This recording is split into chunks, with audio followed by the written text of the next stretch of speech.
Hi, I'm Mike Beliveau, and today I want to do something that's a little bit different for our channel. And I almost hesitated to do this, but my curiosity got the better of me. So, like a lot of people, I spend a fair amount of time on eBay looking for used gun parts, vintage holsters, grips, things like that. It's usually you get a very good deal over there. So, of course, I've noticed constantly holsters popping up, mainly Western holsters, that are ridiculously inexpensive. $30, $40 for hand-tooled, handcrafted holsters. And it just got me curious. So I started looking into it more closely. And I discovered that the common denominator is that these holsters are all made in India, not Italy, India. Now, before you get me wrong, I've got nothing against goods made in India. In fact, I am the proud owner of 3 or 4 swords made in India. Medieval replica swords, sharp swords, combat-ready swords. And they are quite good. In fact, one of them is a museum-quality reproduction of a sword that's in the Royal Armouries in London. And the only reason it's affordable is because it's made by Indian craftsmen, where skilled labor is much less expensive. So I don't have a bias going in about this, though I thought the prices were quite low. So I wanted to check it out. So I decided to conduct an experiment, and because these things don't cost a whole lot of money, it was, it was well within reach of doing. So I ordered 3 holsters from 3 different manufacturers, 3 different craftsmen. And I ordered them all for the same gun and for the same configuration. Okay, so just to put this in context, if you saw my episode on the barbecue guns, the cap and ball barbecue guns, affordable barbecue guns, I thought if these holsters work out, they would be a good companion to a budget-friendly barbecue gun. And barbecue guns are highly embellished guns with engraving and fancy grips and things like that. And I was doing a couple of cap and ball guns. One of them was a Remington New Model Army. And, of course, what the industry likes to call an 1858 Remington, which, of course, did not exist. That's the patent date of the base pin catch, if you will, where the loading lever holds a base pin in. Fortis Beals patented that in 1858. And because of that patent date, the modern replica industry kind of slapped that on as a model designation. It's not.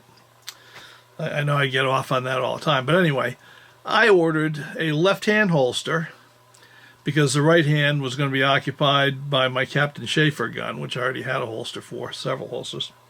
So I ordered a left-hand holster for an 1858 Remington with an 8-inch barrel.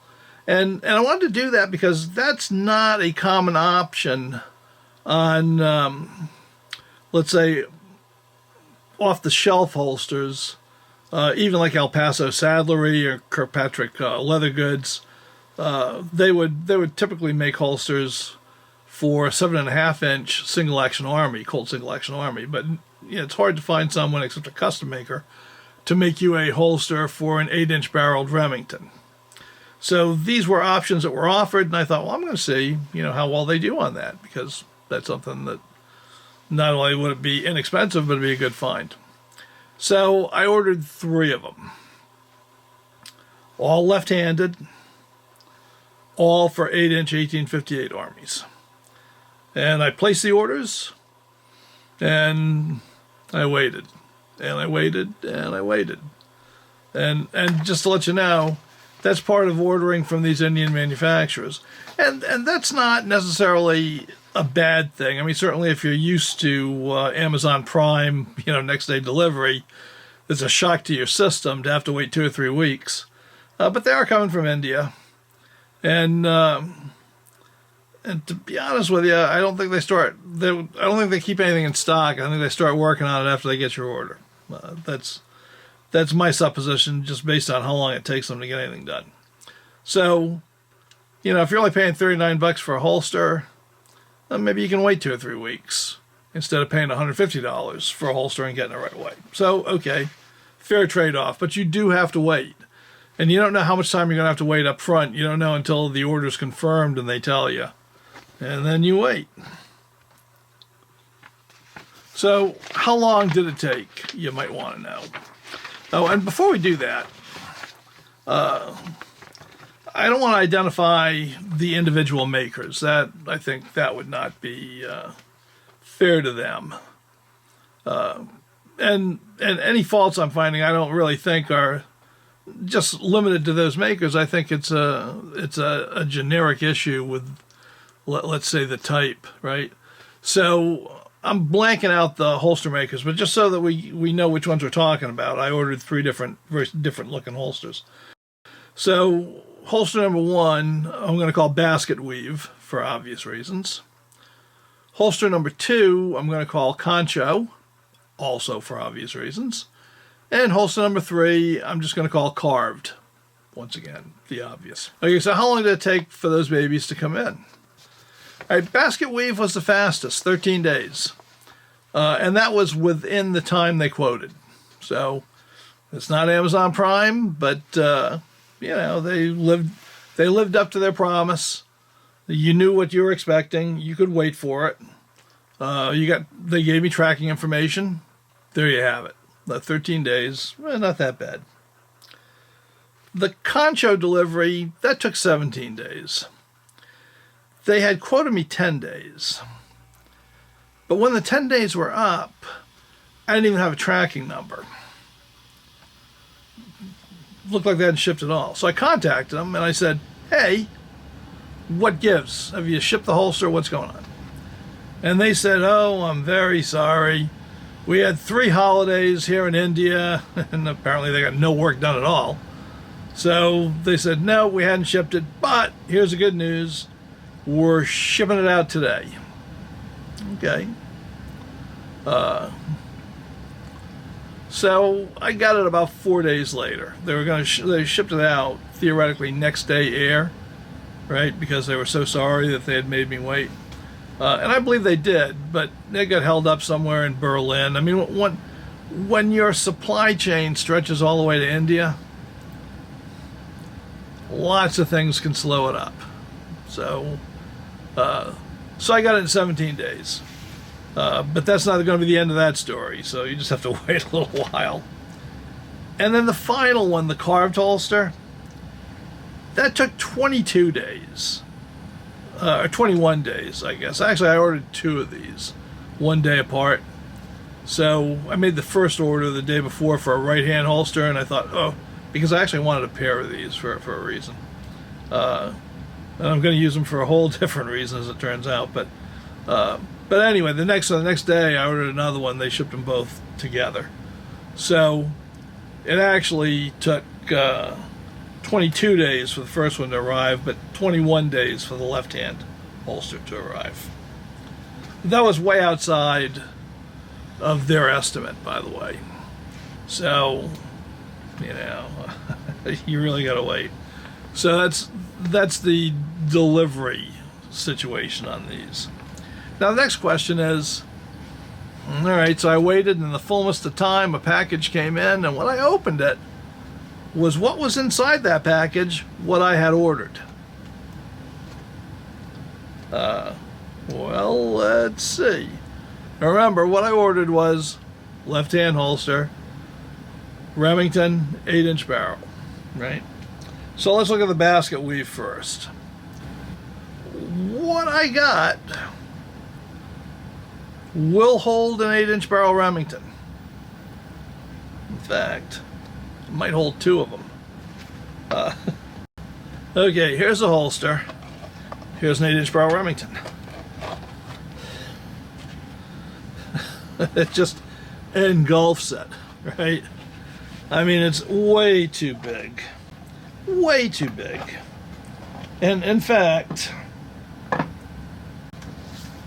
just out of curiosity, I also tried it with a third model Dragoon to see what the heck is this thing sized for. And the third model Dragoon fits, but even it's bigger. You can see how low it sits in the holster. And if you look at the advertising picture on eBay, you can see what they intended the fit to be. Okay, so it should be up, you know, like this, right? But it's not. So anyway, with Mr. Basket Weave, did I get what I ordered? Well, in this case, I don't have much of an ability to complain, because this is the only one that didn't specifically say 1858 Remington.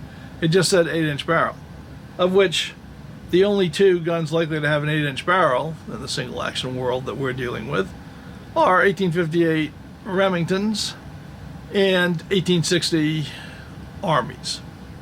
And it won't fit either of those. So I got what I ordered? Not really.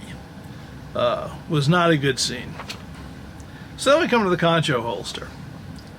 When this thing came in, I looked at it, and I thought I was getting a holster for like a 22 caliber Ruger. It does not fit an 8-inch barreled Remington. And their order specifically says 8-inch barreled Remington, right? I mean, there's no doubt about that. So that's just wrong. But beyond that, the order clearly says it was for a left-hand holster. I mean, you can see it right on the order. So, obviously, everything about this holster was wrong. And it was so egregiously wrong, I was just not going to put up with it. So, I contacted the seller on eBay. And I said, look, you got every single thing wrong about this holster except the color. I said, I'm going to have to give you a bad review on eBay. I said, this is completely unacceptable. I can understand a little mistake, but this was everything. So that put them into panic mode, because they live and die on these eBay reviews. I mean, this is where their business comes from. So he immediately came back and said, 1,000 pardons. I'll make it right. I'll make you the correct holster, and I'll get it to you within 4 days. He said, just keep the other one. You don't have to send it back. I said, okay. Done. Now, he didn't get it to me in 4 days, but it was close. I'm sure he was trying. And what did I get? Well, I actually got a holster that fit an 8-inch barreled Remington New Model Army. Right? So, kudos for him. Second time was a charm. So it is possible to get it right, which is good to know, I guess. So this was also, another reason I complained, is this was also the most expensive holster. And for what you get, I could probably have found an American-made holster on the used market in like the same zone if I looked hard enough. So, is this a great bargain? I'm not going to say it is, but after waiting a long time and going around with them, I got a holster that was as advertised. Left-handed and fitting a Remington Army revolver. So, good on you for that. Now, that takes us to the carved holster. Came in for the appropriate side, left-handed, very nice. That was right. Does it fit an 1858 Army? It does, but it really is too big. It might be hard to tell here, but I'm just going to show you. I can push this one right down like that until the barrel is sticking out there. It's too big a holster. Now, I reran my little experiment from before where I took a second model Dragoon and put it in. As it turns out, it fits second model Dragoon perfectly. Not what I ordered. I'll keep it because I've got a pair of second model Dragoons and I'll probably use these holsters with them. I have some other holsters, but they're more of a military type. So it's not a total loss for me, but Did they deliver what was ordered? No. These don't fit. Now, I have a suspicion as to why they don't fit. I could be wrong about this, but India's got some pretty strict gun laws. And though you can own a gun in India, theoretically, it can be rather difficult to actually pull it off. And large caliber handguns are much more difficult to get. So my guess is they don't have real guns to pattern these holsters off of. They're probably using non-firing replicas, which are dimensionally different. And because of that, the holsters are not good fits for the most part. So that's just my guess. I have not asked them. Nobody's told me that. No, I'm just supposing. But it's a pretty fair supposition because 3 holsters, 1 fit.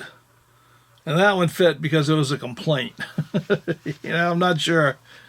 If I hadn't complained, of course, they sent me the whole wrong thing. I have a suspicion about why that happened too. But I think that in the best case scenario, I might not have got a holster that fit. Even if I got one that would accommodate the gun in some way. So, anyway. So 3 out of 3, no fits on the first round, 1 that fit on the second round. Not a good track record, right? Not very good at order fulfillment. And by the way, if you want to know how it should fit, here's an American holster. Also very nice. With a new model Remington stuffed in it. And you can see how it fits. So, it's not like it can't be done. Alright, so the last area that I want to look at with these holsters is the quality of the build. Irrespective of whether or not they got the order right. What's the craftsmanship like? Now, I just want to state right up front that the standard for the leather that should be used in a holster for a heavy handgun like the Remington is it should be 8 to 10 ounce leather. And in America, sometimes you'll find as high as 12 ounce leather being used for it. But the standard is 8 to 10 ounce leather. So how do these things stack up overall? First of all, take a look at basket weave. Basket weave holster was made with 8 ounce leather. So, okay. I mean, it's the bottom tier, but it's acceptable. It was cut well. The edges were even. They were rounded well. They were sealed well. Stitching was done well. It is a pretty narrow gauge nylon thread. Not what I would use, but, it should get the job done. Stitching was nice and even. The tooling was all done well, was well executed. There were no overstamps or missed areas or anything. So that was all good. So I would say, except for the materials being kind of on the lower rung, the leather being on the light end, that the craftsmanship was good. Now we'll look at the Concho holster. Concho holster is a little bit different. And in fact, just to pull it up again, the way it's made, if you can see, it's got this border around it. So this is actually 2 pieces of leather, right? There's the face, and then there's the border that reinforces it. And then it's a double thickness of leather. Well, no, it's not. I should not say that. Because it's not. It's glued onto a single thickness inside. So it's a single thickness in here. The leather, single thickness leather was 8 ounces. The double thickness leather was 8 ounces combined, which means this panel is probably 6 ounce leather. Because it's a good bit thinner. Now, is that a real problem? No, it's not, because it's reinforced with that edging leather. and the back is a solid piece of 8-ounce leather that it's all sewed to behind. So, okay, it's all right. The spots are evenly placed. Concho is placed on okay. There's not much you can mess up on this. Stitching was good and even. Once again, pretty narrow gauge nylon thread, but good and even. So, overall, craftsmanship is good on this holster. Once again, it's the low end of materials, but that is just the way it is. Okay, so now let's look at the carved holster. All right, carved holster was just under the thickness for 8-ounce leather. So I measured it in 2 or 3 places, and I came up just a hair short, So it's right on the borderline of 8-ounce leather. So we'll call it 8-ounce-ish. Considering it's going to have to hold Dragoon, it is pretty light leather. Other than that, it's well cut, it's well finished. The carving is not great, but it's pretty well done. I mean, I have no real complaints with it. It's like I say, it's not the best carving I've ever seen, but it's well in the zone. And for a holster that only costs, I think around $40, it's very difficult to complain about it. So, if this holster actually fit the gun I ordered it for, it would be an incredible value. The fact that it did not fit the gun I ordered it for would make it worthless to most people unless they happen to have a Dragoon or a Walker hanging around, and luckily, of course, I do. But that's the problem with this. But the craftsmanship is fine. It's good, quite acceptable. So they can make them well. It just seems like they can't make them right. Okay, so what's the bottom line? Should you order one of these India-made Western holsters or not? My thought on this is if the money is critically important, and it may well be, right? I mean, these days I'm an old man. I'm doing okay, so I can afford to throw some money at a holster now and then. And also, I've got a box full of holsters, so it's not like I'm buying many. But actually, I have 2 or 3 tubs full of holsters. So, but I remember what it was like to have young kids who needed shoes, or where you're still buying diapers for. And the fact that these cap and ball revolvers only cost around $450 maybe. Maybe you don't want to throw $150 at a holster for that. So a $39 holster that would fit it, or even a $50 holster like the Concho holster, I think that was $50, might have been $60, might even have been $69, I have to check the price, but that fits it, that might be a good bargain, right? Might be reasonable. So, you might be willing to wait the 2 or 3 weeks for it to come in, and put up with the sketchy weight leather a little bit. That's all okay, because you are getting a real bargain as far as that goes, and I think a good value. The only fly in the ointment is, based on what I've done, is you don't know if it's going to fit or not. And dealing with these guys in India is not always easy or pleasant when you're complaining. Now, the good news is that most of them really don't want to get really bad eBay reviews. So if you contact them first and say, hey, here's what's wrong, I can send you pictures, it does not fit, can you make one that fits, if that's the issue, give them a shot at it. It might well be worth it. So you might end up waiting 2 or 3 months to get your holster issue finally resolved, but then you'll have a holster that you didn't spend a whole lot of money for, that does a job for you that you were looking for. Okay, but if it's not that critical, I probably wouldn't do it. In fact, to save money, I would probably use the self-same eBay, and I would look at used quality American holsters. I mean, there's plenty of them out there, and you can probably replicate that deal, you know, for a more vintage holster, let's say, that you'd be just as happy with, that probably have heavier weight materials and last you longer and actually fit the gun it's intended for. So, you know, that would be kind of my advice. But once again, it's all relative to, you know, your financial position and how much BS you're willing to put up with if you don't get what you expected to get when it finally comes in, you know, from what, 8,000, 10,000 miles away. So anyway, that's my take on holsters made in India. I hope it was useful to you or illuminating. And, you know, I'll see you again next time. Until then, bye.